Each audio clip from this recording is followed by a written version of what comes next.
Hey, what is going on, guys? It's Payne here again. We're going to be doing a quick little character showcase guide review for none other than Raiden Shogun herself.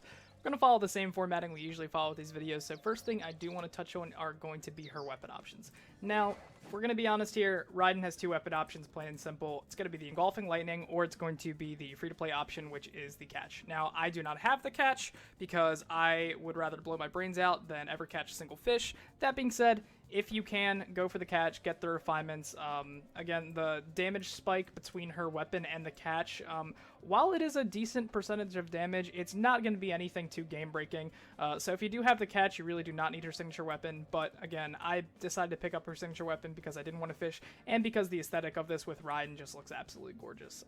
That being said, if you don't have either of those for some, godforsaken reason, any other ER weapon is going to be fine for her, I guess. But again, you really want to go for the Engulfing Lightning or the catch. But the other options you really have are going to be Favonius Lance and Skyward Spine. Everything else is going to be pretty copium on her. For being honest, these two options are also pretty copium on her. So again, I will reiterate one last time. Engulfing Lightning and the catch are her two best in slots. Next thing I do want to talk about are going to be her artifacts. Plain and simple, she has one best in slot set. That's going to be the 4-piece Emblem of Severed Fate. I do think even if you do not have a good 4-piece set, it's worth to lose a couple substats to actually force the 4-piece bonus on her, because this is going to result in a lot more ultimate damage. As you can see, it's going to increase the elemental burst damage of 25% of their energy recharge. Max of 75% damage can be achieved this way. With this little threshold here, that means you're going to want to shoot anywhere between 250% energy recharge and 300% energy recharge. Anything more than 300%, you are going to get some diminishing returns. That being said, the stats you mainly want to focus on as far as subs are concerned are going to be energy recharge first, crit and crit damage, followed by a little bit of attack if you can squeeze it in there, but again, attack is not super necessary. That being said, moving on, if you do not have a 4-piece emblem set, like you literally do not have 4 emblem set artifacts to actually get the bonus, the next best thing is going to be a 2-piece emblem for the energy recharge, as well as a 2-piece noblesse for some burst damage. But again, best in slot, 4-piece emblem, really try to force it if you can. That's all I'm going to talk about artifacts wise. She's pretty cut and dry when it comes to those. Next thing we're going to talk about are going to be constellations.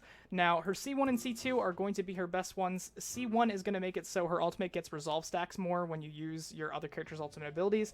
This is going to make it so her rotations are a bit smoother and you're going to get some more damage on each of her ults.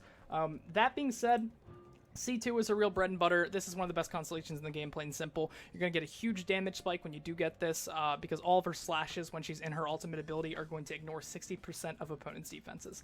That being said, we are expecting a Raiden Shogun, rerun soon. Not going to spoil anything, but things I would focus on first are going to be her C2, followed by getting her weapon, the Engulfing Lightning, and then if you really want to go for more constellations, you can get the C3 for some additional ultimate scaling, but again, don't think it's super necessary. Her C4 and C6 really aren't necessary at all. C6 is just going to make her a better battery than she already is. It's a bit overkill, if I'm being honest, as well as this one, which is going to give a bit of an attack bonus when you switch off of her. Again, not necessary at all. So again, like I said, first things first, C1 and C2, followed by her signature weapon, followed by C3. If you want to go further because you're a huge Raiden sip, go for it, but again, only go for constellations if you have the means. Next thing we're going to talk about are going to be her talents. Now, main focus is obviously going to be her ultimate ability. This is her bread and butter, followed by her E ability. Her E ability is only going to trigger on damage.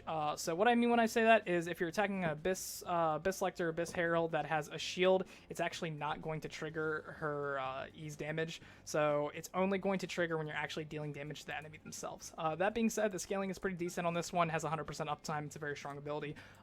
Talking about her ultimate, this, again, is going to be her main bread and butter. You're going to get increased ult damage for every point of elemental mastery, or not elemental mastery, sorry, elemental energy recharge you have due to her passive right here. Her next passive is going to make it so you can get some resolve stacks a little bit faster, again, make her rotations a little bit smoother. But again, priorities for talents, you want to go for the ultimate first, followed by the E, and then if you really want to force her as a main DPS or you just like your character a lot, you can level up the autos. But again, not super necessary. It's basically going over all of her talents, all her weapons, artifacts, constellations, yada yada yada. I'm going to follow this with a quick little Raiden Shogun showcase. So I'm going to show you the team I'm going to be running. I'm going to be running Kazuha, Sarah, Raiden, and Bennett. This is definitely going to be more of a main DPS showcase of Raiden Shogun, as well as, you know, the highest possible damage that you can reach with her ult at max investment. Again, my Raiden Shogun is max invested 13, 10, 10 on the talents. I'll show you her stats real quick. She's at 2k attack, 116 electro damage bonus, energy recharge at 275, 6150 crit ratio. That being said, again, if you do want to run her as a main DPS, I really recommend pairing Kujo Sarah with her. She is one of the best supports Raiden is going to have. Also do think that Miko is probably going to be a pretty good support for her as well. That being said, my Raiden is Constellation 6. Take that into consideration when you see the kind of damage I'm going to be doing with Raiden. My Bennett is C6, my Kazuha is C0. Kazuha stats, he's looking at 714 Elemental Mastery, so that's the buff that you can expect from him. And let's just do a quick little showcase, shall we? We're going to demonstrate on Primo Geo Vishap as he can take a bunch of damage. Hopefully we can crit this time. I've actually recorded this a couple times because we didn't crit. So first thing, E, followed by Q to swirl. Then we'll do Bennett, into Q,